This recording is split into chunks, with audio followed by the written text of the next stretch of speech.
иманга, исламга каршы келген сөздөр, амалдар, түшүнүктөр, жүрөктөгү ойлор негизи эле Аллах тааламга каршы болгон амалдар жана пайгамбар алейхиссалату вассалам келгенде коомуна кагылышкан пикирлер. Пайгамбарыбыз алейхиссалату вассалам келгенде эмнелерден тыйды, ошол эле капырлар, мушриктер, мурунку китеп ээлери кайсы нерсеге макул болбой ошолорунда турду. Мына ошол нерсе кайрадан кыямат кайымга чейин кайталана бергенде эскерткен. Бул нерсе кайрадан кайтып келери. Бир учурда караңгылык менен келет, жахилдик менен, адам үйрөнбөсө, билбесе сөзсүз ага түшөт. Мейли ал мусулман болсун, намаз окусун, намаз окуганы мусулмандыгы ал адамды андай адашуудан куткарып калбайт. Мына ошонун негизинде биз бул адашууларды үйрөнөбүз, андан сак болуп, ага түшүп калбаш үчүн, мурункулардын жолуна кайрадан алар түшкөн катага түшпөш үчүн. Бул бөлүмдө мурунку адамдардын пайгамбар алейхиссалату вассаламга каршы чыккан адамдардын бир бөлүгү ушу жөөттөр, тепелер, христиандар, мушриктер. Булар Аллах тааламга сыйынууда карасаңыздар кандай тетир болгон. Биз ар бир адалды аткаруу менен Аллахка жакындайбыз. Ар бир арамдан тыйылуу менен дагы Аллах тааламга жакындайбыз. Буйрукту аткарып, тыйгандан тыйылган сайын момун мусулман адам жакшылыкта жүргөн болот. Ал эми булар болсо эмне дейт? Балким адал болуп турган нерсени арамга чыгарып, ошол нерсе менен өздөрүн таква көргөзүп, Аллах тааламга жакындайбыз, ушул нерсени Аллах таалам жакшы көрөт дегенге чейин барган. Кадимки ширк менен сыйынгандай. Ширк менен кантип сыйынды эле мушриктер? Алар түзмө түз Аллах тааламга биз сыйынбайбыз, түзмө түз Аллах тааламга кайрылбайбыз. Себеби биз күнөөкөрбүз, Кудай таалам биздин үнүбүздү укпайт. Себеби биз өтө күнөөкөр адамбыз. Ошон үчүн биз ортомчуларды коебуз. Мурунку өтүп кеткен адамдардын жаны Аллах тааламга кайтып кеткен. Анан биз ошолорду ортомчу кылсак үнүбүз бат жетет Кудайга деп, ушу ширк кылууну ибадат деп санап алган. Балким чыныгы ибадат болгон Аллахка түз сыйынууну булар мына ошондой сыңары арам нерседен тыйылган ордуна кайрадан адал нерсени булар ушул нерсе Аллахка жагат. Пайгамбар алейхиссалату вассалам келгенде коомунда кагылышкан пикирлер. Мындайча айтканда, пайгамбар алейхиссалату вассалам чакырган чакырыкка каршы сүйлөнгөн сөздөр, кадамдар ал кимдерден келди? Ал ушул мушриктерден келди, капырлардан келди, христиандардан келди, жөөттөрдөн келди. Мына ушул нерселер болгон. Айрымдары ошондой ката адашкан түшүнүгүндө өтүп кетти. Биз дагы мусулмандар мусулманчылыгыбыз менен, ыйманыбыз менен бул нерседен кутулуп калууга эч кандай кепилдик жок. Сөзсүз үйрөнүп билишибиз керек. Кээде адам билбесе деле түшүп калат. Жана дагы бир жүрөк бузулганда дагы ушундай акыйкатка бет албай адашууга кетет. Жүрөк бузулганда ушундай кадамдарга барган. Ошол бөлүктү өтүп атабыз. Бул бөлүктө мурунку адамдар адал нерсени арамга чыгарып, жана ошону арамга гана чыгарып койбостон, ушул менен биз Аллах тааламга жакындайбыз. Ушул өзү ибадат деп көрүп алган. Кадимки мушриктер Аллах тааламга сыйынганда түз сыйынууну туура эмес деп, себеби биздин үнүбүз Кудайга жетпейт, биз күнөөкөрбүз деп ортомчу кылгандай эле. Алар ортомчу кылып, мурунку өтүп кеткен ата бабалардын арбагы Аллахтын алдына кайтып барган, ошолордун атын атап, аларга эстелик куруп, ошолорду ортомчу кылсак үнүбүз бат жетет деп, анан ошондой кылып ибадат кылышкан.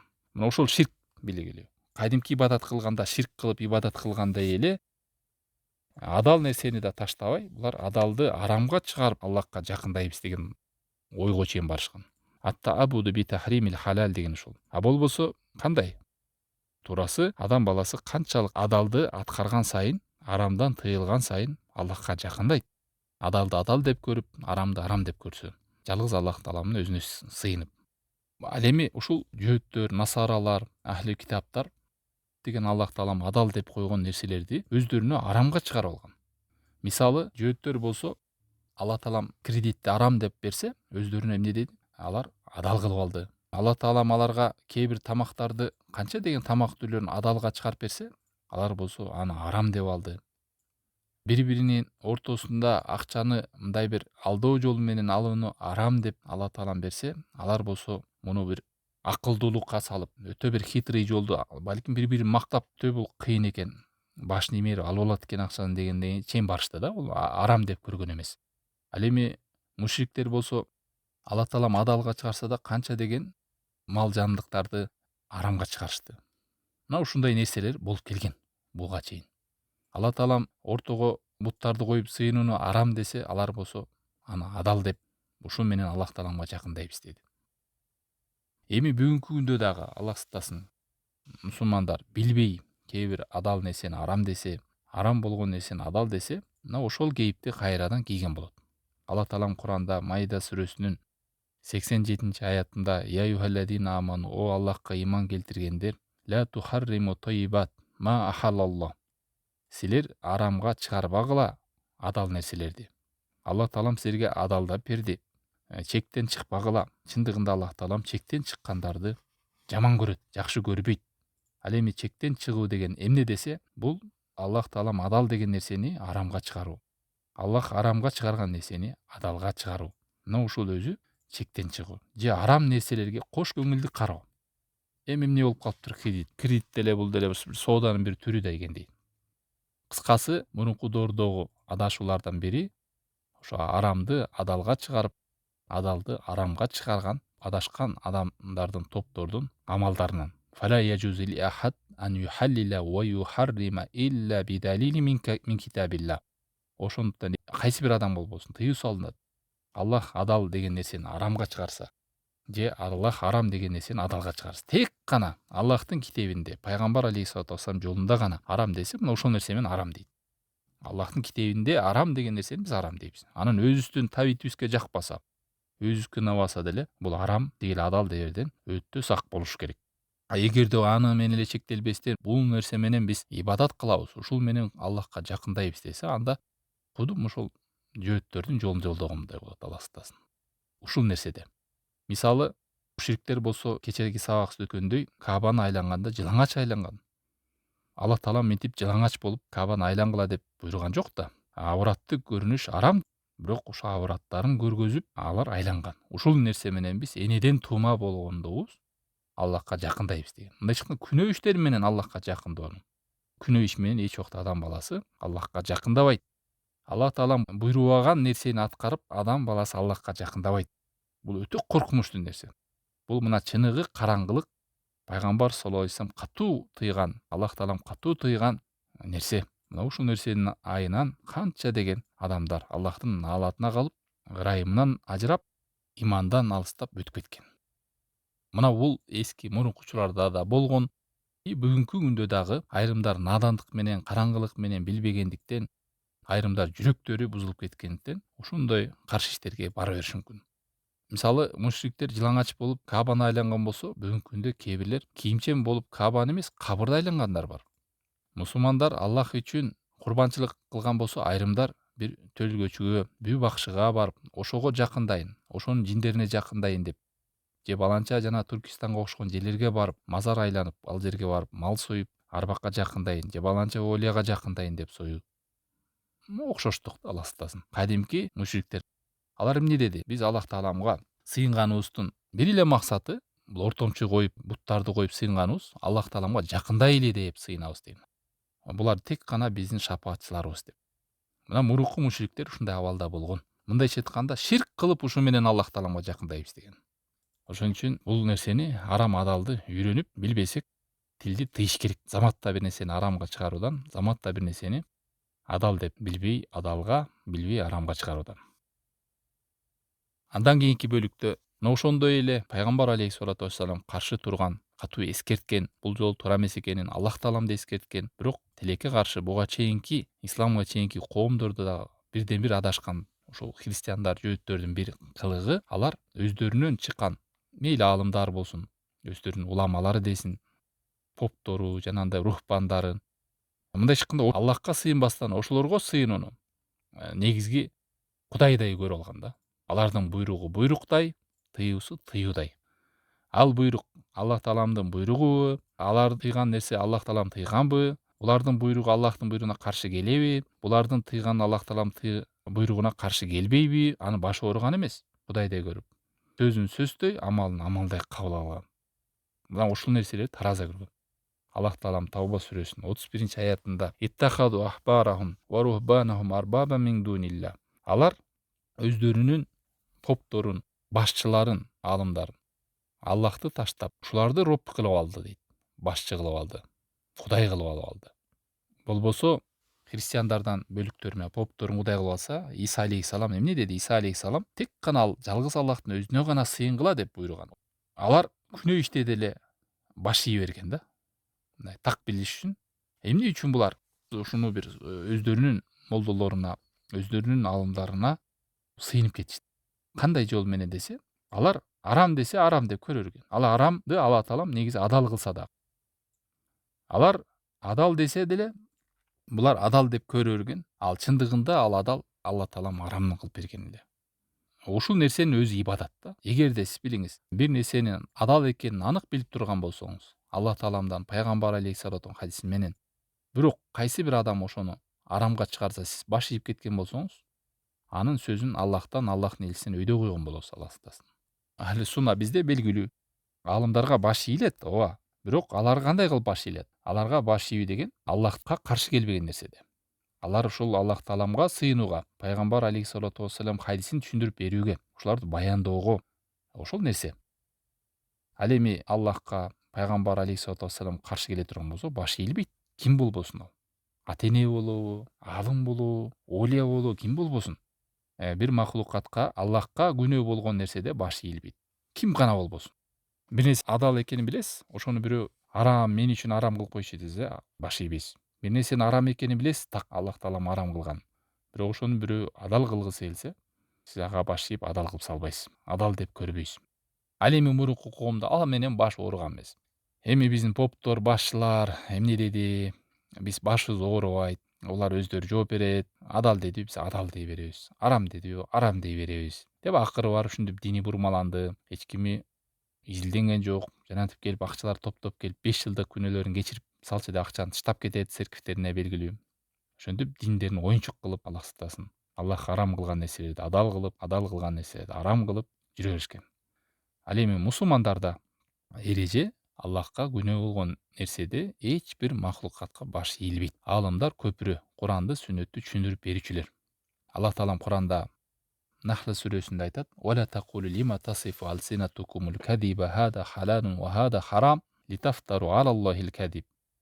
Силер айтпагыла, тилиңер менен сыпаттап, тилиңерди кой берип, жалган сөздү. Бул адал, бул арам деп Аллахка жалган нерсени шубап, жалган нерсени айтпагыла деген. Билбей, бул адал, бул арам деп.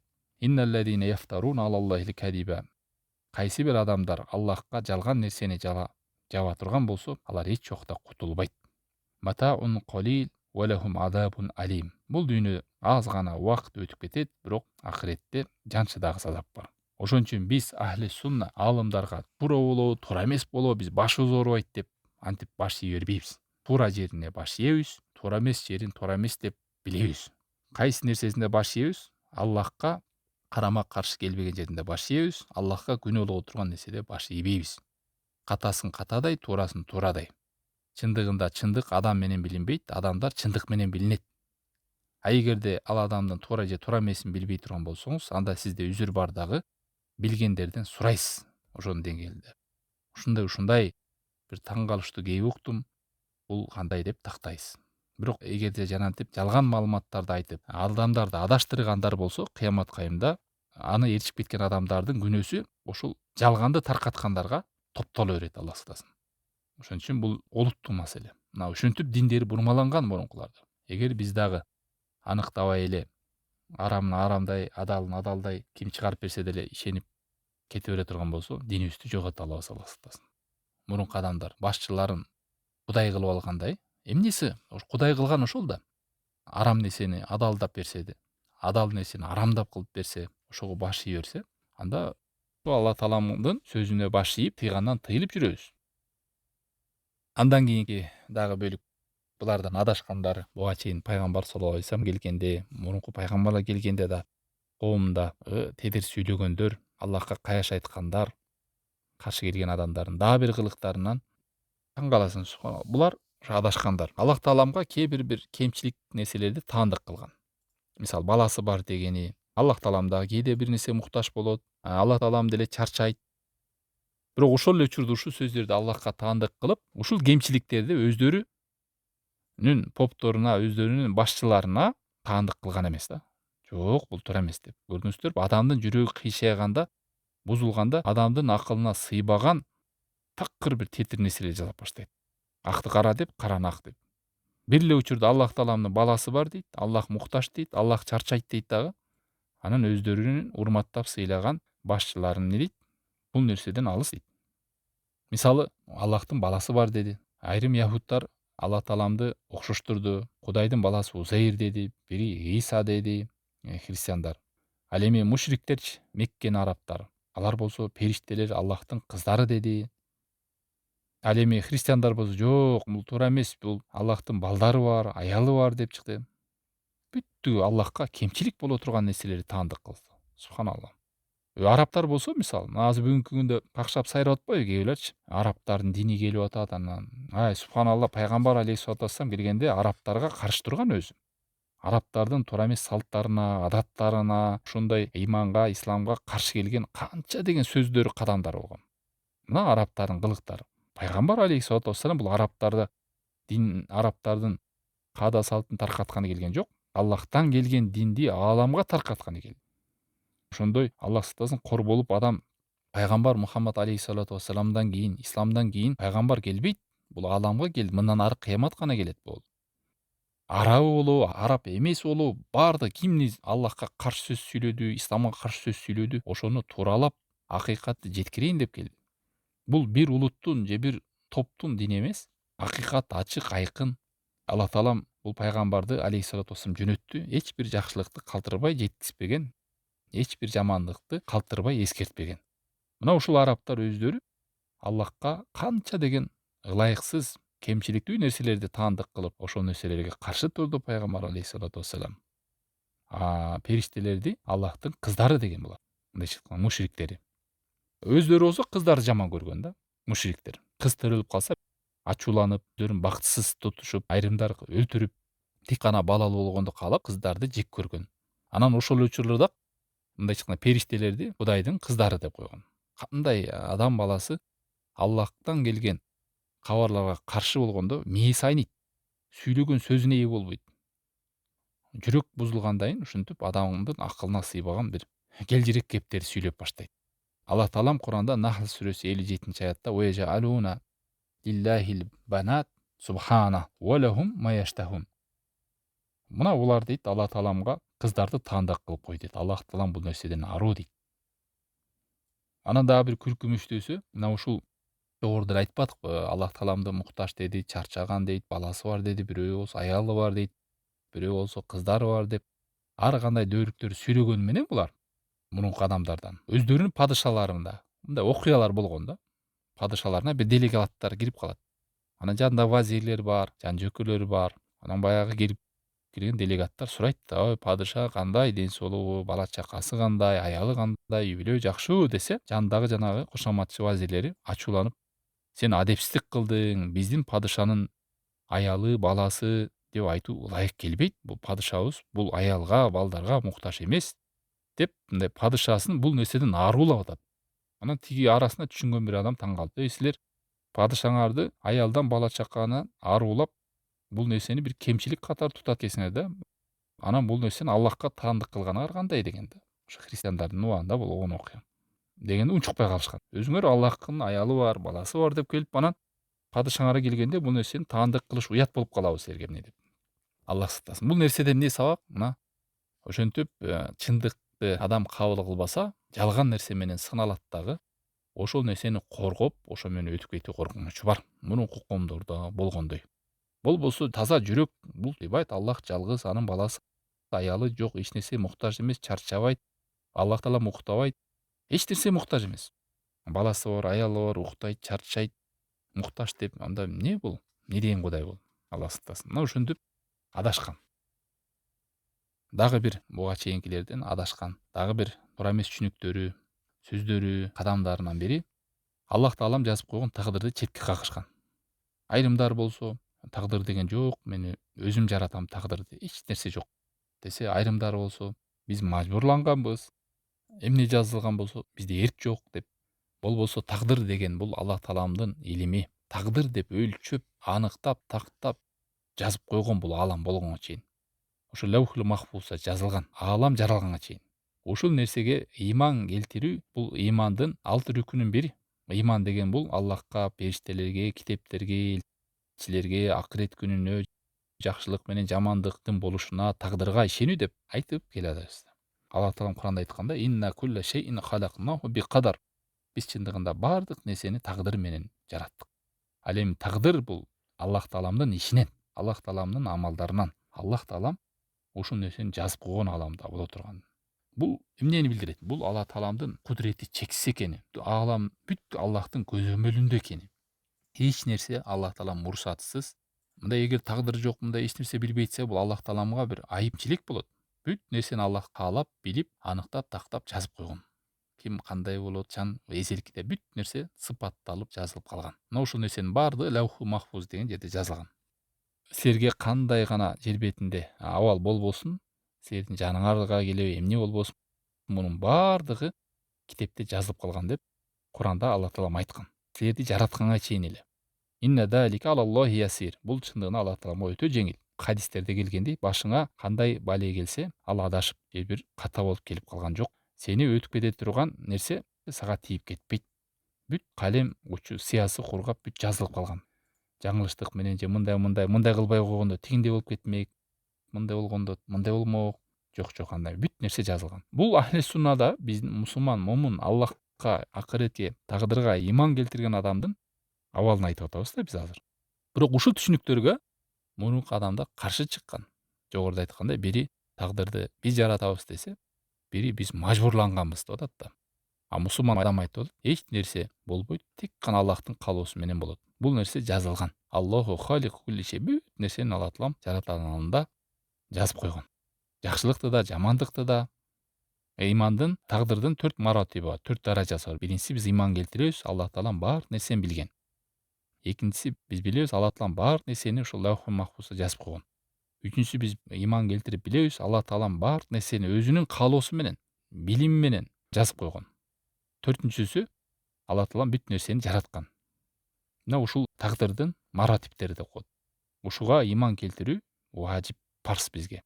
Ал эми жахилиядагы караңгы адамдар бул нерсени кайтарган деген моюнуна алган эмес тагдырды. Ар кандай шылтоолор. Мисалы, мушриктер болсо мынтип айтышкан: эгерде биз Аллахка шерик келтирип атабыз, ушул нерсени Аллах каалады да, ошон үчүн биз кылып атабыз деген да. Аталарыбыз да кылмак эмес, бир нерсени биз арамга чыгарсак, муну да Алла таалам арамдаткара албай атабызбы? Ал дагы Алла таалам каалады. Адалды арамга чыгардыкпы? Аны да Алла таалам каалады. Силер айтпадыңар, бүт нерсе жазылган, бүт нерсе Алла таалам илиминде, билиминде болгон. Ошон үчүн эч нерсе Аллах таалам билбеген нерсе негизинде болгон эмес. Ошон үчүн бүт биздин кылган ишибиздин күнөөсү да, туурасы да, туура эмеси да баардыгы Аллах себеп деп өздөрүндө жамандыкты да Аллахка таандык кылган. Аллахка шерик кылган адамдар айтышат деги. Эгер Аллах каалабаганда биз анда башка нерсеге сыйынмак эмеспиз деп. Мындайча өздөрүндөгү ширк нерсени Аллахка булар шылтаган. Эгерде Алла таалам каалабаганда биз сыйынбайт элек буларга деп. Мындайча айтканда ушул нерсе менен булар бир бөлүгү тагдырды жокко чыгарган. Аллахтын машиясы, каалоосу экен. Ошон үчүн биз бул нерселерди кылып жүрөбүз. Эгерде Аллах таалам каалабаса, биз ширк кылбайт элек. Аллах таалам ушул нерсени бизге жаздыбы мойнубузга? Тагдырыбызга жазылдыбы? Значит, биздин бул амалыбыздан Алла таалам ыраазы экен. Эгерде ыраазы болбосо, анда бизди мындай абалга таштап койбойт эле деп кээ бирлери болсо ушундай түшүнүшүп алган. Өздөрүнүн капырчылыгын, бузукулугун тагдырга шылтагандар болгон айрымдары. Кээ бирлери болсо жаман иштерин дагы тагдырга шылтаган. Жаңы айтып атып, мажбурланганбыз деп. Зына кылабы, калп сүйлөйбү, бузукулук кылабы, бүт нерсени тагдырга шылтаган. Бул бүттүк Аллахтын кылыгы. Аллах жазган, Аллах буйруган, Аллах таалам ушинтип мени мажбурлап салыптыр, мен эмне кылайын деген. Анан Алла таалам буларга жооп берип атат эми. Караңыздар, булар ушундай шубхалар болду да эми. Бири мажбурландык деп атат, бири болсо Аллах таалам ушуну каалаптыр, анан ошон үчүн биз кылып атабыз деди. Эми Алла таалам Ан'ам сүрөсүнүн 148 аятында айтып атат: "Эй Мухаммад, айткын буларга" дейт. Хал индакум мин илмин фатухрижуху лана. Ушул айтып аткан сөзүңөргө силерде бир далил барбы? Мен ушинтип айтканым. Ушундай деген мындай силер келтирген жүйөңөргө. Аллах таалам капырчылыкты каалагандыгы, силерди мажбурлагандыгы, деп ар нерселерди айтты да булар жаңы жогоруда биз айттык го. Аллах таалам силердин ушундай жаман ишиңерге, капырчылык ишиңерге ыраазы экендигине, ушу ширкти кыла бергениңерге ыраазы экенине, ушу бузук ишиңерди кыла бергениңерге ыраазы экениңерге далилиңер барбы? Кайсы негизде ыраазы деп кылдыңар силер? Кана чыгаргылачы ушул илимиңерди. Силер тек кана ар кандай жоромолдорду, ойлорду гана ээрчисиңер. Мына ошонун менен силер жалган жала айтып атасыңар. Болбосо Аллах Тааламдын далили ачык айкын. Аллах Таалам каалаганда ооба силердин баардыгыңарды түз жолго салып салмак. Аллах каалаган пендесин түз жолго салат, каалаган пендесин адаштырат. Хикматы менен Аллах Таалам даанышман зат. Бирөөнүн капырчылык жазылдыбы? Аны билген Аллах Таалам. Ошонун надан экенин, жүрөгү бузук экенин, ошол жолду тандайт экенин, кимге хидаят жаздыбы? Аллах Таалам билет. Ошол адам ошондой жүрөктү каалаганын, жакшылыкты эңсегенин, ошого умтулганын, кимге капырчылык жаздыбы? Билген анын жүрөгүндөгү жамандык, бузук ишин. Бул Аллах Тааламдын даанышмандыгынан. Жана ошондой эле бизге ыктыяр берген Аллах Таалам. Ыктыяр деген адамда ыктыяр бар. Ушул ыктыярда да ким эмнени тандайт, аны да билген Аллах Таалам. Эгерде ушул мушриктерге, бузук адамдардын абалдары баары эле тагдыр экен мейли. Аллах Таалам ушулардан ыраазы экен, Аллахка шылтайт экен, булар ушуга мажбур экен десе, анда эмне кереги бар пайгамбарлар жөнөтүп, эмне кереги бар асмандан китептерди жөнөтүп? Пайгамбарлар канча деген адамдардын колунан өлдү, канча адамдарды кайтарды, эмнеге кереги бар мунун баарын? Ширктен кайтарып, бузукулуктан кайтарып, адамга Алла Таалам акыл берди, жүрөк берди сезсин деп, кулак берди уксун деп, көз берди көрсүн деп. Анан пайгамбарларды жөнөттү, жер бетине таштап койгон жок, адамдар жысына ушуларды уксун, билсин, мына менден жөнөтүлгөн элчилер. Мына китептерим деп китептерин түшүрдү. Ушунун баардыгы Алла Тааламдын ырайы менен түз жолго түшсүн деген адамдар. Ыктыяр бергендиги. Алла Таалам капырчылыкка, бузукулукка, ширкке ыраазы эмес экен. Ошон үчүн وَلَقَدْ بَعَثْنَا فِي كُلِّ أُمَّةٍ رَسُولًا أَنِ اعْبُدُوا اللَّهَ وَاجْتَنِبُوا الطَّاغُوتَ. Биз ар бир коомго элчи, пайгамбар жөнөттүк. Жалгыз Аллахтын өзүнө гана сыйынгыла, бузуку жаман иштерден, шайтан жолунан оолак болгула деп. Эгерде Алла Таалам ушу бузук ишке ыраазы болсо, ушуларды жөнөтөт беле? Куфурга, ширкке ыраазы болгондо. Ушунча салгылашуу, ушунча согуш, ушунча тирештин баары кереги бар беле? Бул жөн эле шылтоо да. Жанагы кээ бирлерде эле байкасаңыздар, бүгүнкү күндө да ушундай бар, окшоштуктар бар. Алкаштарды айтайлы, же болбосо бир бузук иштерди, же намаз окубай, бир шылтоолорду айтып коет да мындай. Эми Кудай көкүрөгүмө жазбаптыр, эмне кылам мен? Ушинтип эле өтүп кетем дегендей да. Дүйнө оокатына келгенде айтпайт эми, Кудай мага ушуну жазып коюптур, эми эмне кылам, иштебейли үйдө отура берейинчи дебейт. Өзү ырыскы келет. Жок, мен себептерин аткарышым керек. Жумушу болобу, болбойбу? Жумуштан бирөө зарплатасы көп болсо, ошону тандайт. Ой деп кичинекейин тандабайт. Кичинекейин тандап албайт. Бир жер алыс, бир жер жакын болсо жакынды тандайт. Оор болсо жеңилди тандайт. Жакшы менен жаман турса жакшыны тандайт. Адамда ыктыяр бар экенин өзү деле билет адамчы. Мына эгерде кимде ким оңоолуусун тагдырга шылтап кое турган болсо, мындай бузукулугун, бул ошол мурунку мушриктердин, адашкан адамдардын кейпин кийген болот. Буларда билим жок. Тек кана алар жалган нерселерди токуп, ар кандай жоромолдорду жолдоп жүрөт. Эгерде ушул жөндөн Аллахтын айтканы, силер айткандай боло турган болсо, анда бергиле илимиңерди деп атат Алла Таалам. Жөн гана жалган жала Аллах Таалам. Мындай токуган оюңар силердин. Мына эгерде адам ушинтип акыйкатка эргешип кармабосо, адамдын акылы сыйбаган бир күлкүмүштүү жагдайларды сүйлөйт. Ошондой абалга кептелет. Аллах сактасын. Тагдырга шылтайт, бирөөгө шылтайт, келе буну айтат, тигин айтат, өзүнөн эч нерсени көрбөйт. Алла Таалам адамга ыктыяр берген. Ал эми айтса, капырларды билсе, эмне десе, Алла Таалам билген кээ бирдин кимиз капыр боло турганын. Бирок ошол учурда эле адамга ыктыяр берип атат да. Алла Таалам суралбайт, сен неге мындай кылдың, тигиндей кылдың деп. Алла Таалам даанышман зат, бүт нерсени ордуна так койгон зат. Алхамдулилля, бизге ыктыяр бар. Алла Таалам ыктыяр берген бизге. Бирок биздин ыктыярыбыз, биздин каалообуз баардыгы Алла Тааламдын каалоосунун алдында. Баары билген Алла Таалам ушундай. Бирок бул коомдор тагдырды четке каккан. Четке каккан дегенден ушунун түрлөрү бар, көрдүңүздөрбү? Бири шылтайт, бири жокко чыгарат, бири мажбурбуз дейт, бири күнөөсүнө шылтайт, бири тагдырын шылтайт. Алла сактасын.